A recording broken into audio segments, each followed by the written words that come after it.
Make your house a money machine. Pwede siyang maging production area. Ito actually pinroduce to sa bahay ng aming coordinator sa Olongapo. Dinala lang dito, finished product na. So, pwede ring maging production area ang iyong bahay. Kusina mo, kwarto mo, sala nyo, any part of your house.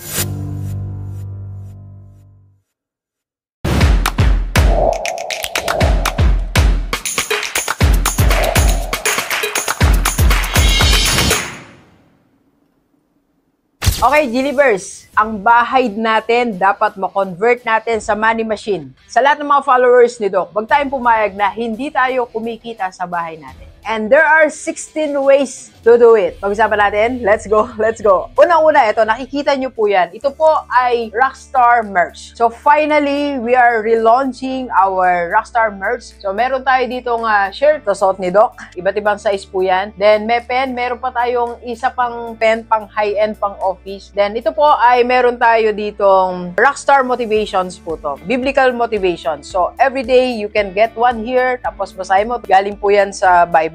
Biblical principles para tayo maging masaya while doing our business. And of course, meron tayo ditong Rockstar Startup Kit. Ito po yan. Ano naman yan? Surprise po yan. Mag-message lang kayo sa personal FB ko. Pwede na po kayo mag-order ngayon tag-ulan para mauna na kayo dito sa ating Rockstar merch. Discounted po yan. And if you want to become a reseller para sa mga followers natin, para kumita ka sa bahay mo, mag-message ka lang sa personal FB nito. Kaya po personal FB. So, tuloy natin. Paano nga ba maging money machine ang bahay natin? First, rental. Baka meron kang space dyan. Yung garahe mo, merong bakanting room, pwede mong iparentahan yan. Imagine if you are earning from 5,000, 7,000, or 10,000 a month, that is income. Kahit hindi ganun kalaki, ganun kalit, sa tingin mo yan, pera pa rin yan. Tandaan natin, money is still money. Second, pwede natin gawing vlogging area ang ating bahay, yung ating room. Dito po ako nagsimula sa room ko, nirenovate lang po yan. Pero dito ako lahat nag-start. So, pwede mong gawing vlog area or vlogging area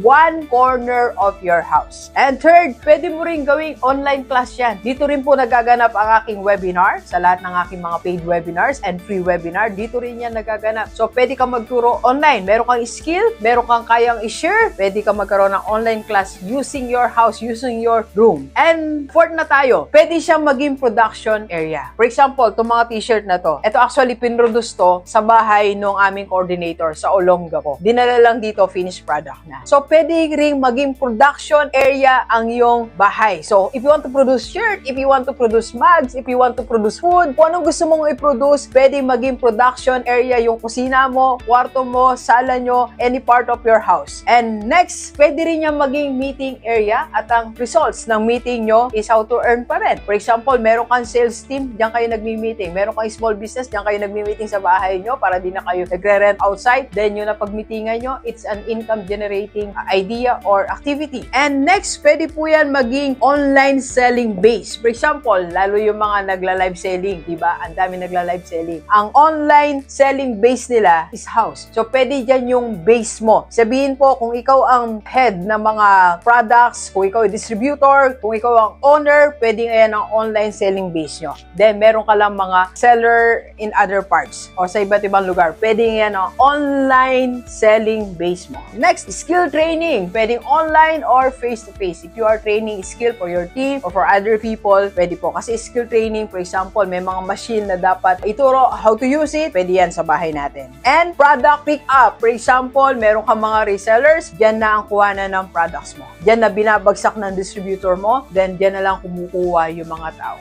Again, sa business model, that's distribution channel. If you have your 5 resellers, meron kang 5 distribution channels. It makes your business scalable. Paano nag-start? Dyan sa bahay mo, magiging pick-up center po ang bahay mo. Next, plant nursery. So, pwede ka magbenta. Uso pa rin plantito ngayon. So, if you have like 10, 20, or 30 pots, pwede ka pong magbenta. And creative studio. I know someone na yung bahay niya po, yung one room, kinonvert niya sa creative studio. So, if gusto mo mag-photoshoot doon, pwede mong rentahan, pwede rin siya mag-shoot sa'yo, birthday, other eve, or occasion. Next is tool rental hub. hub. For example, meron kang pinapa-rent na tools, mower, gamit sa gardening, nakalagay lang sa isang area ng bahay mo, then merong magre-rent. So, diyan mo lang ilalagay yung mga tools, may magre-rent sa'yo. Next is VA agency. If you have 2 or 3 VAs, nandyan lang naman sa malapit sa'yo, nakakreate ka ng team, so diyan ang area nila, ikalat mo sila sa bahay mo, taga-sagot. So, pwede mong i-convert ng ganun part of your house. And pwede rin siya maging production team hub. If you have your production team, gaya ni Doc, madalas nandito yung iba kong editors, nandito yung aking coordinator, nandito yung strategies namin. Mostly, pag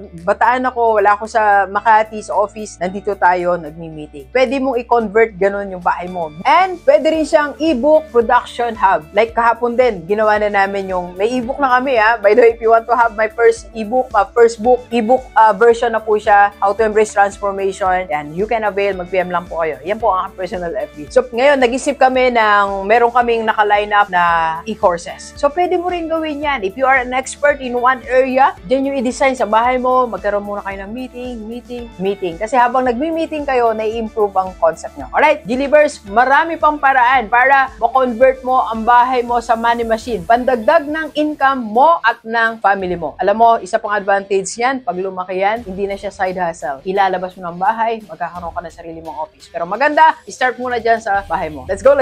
Kape po tayo. Kape po.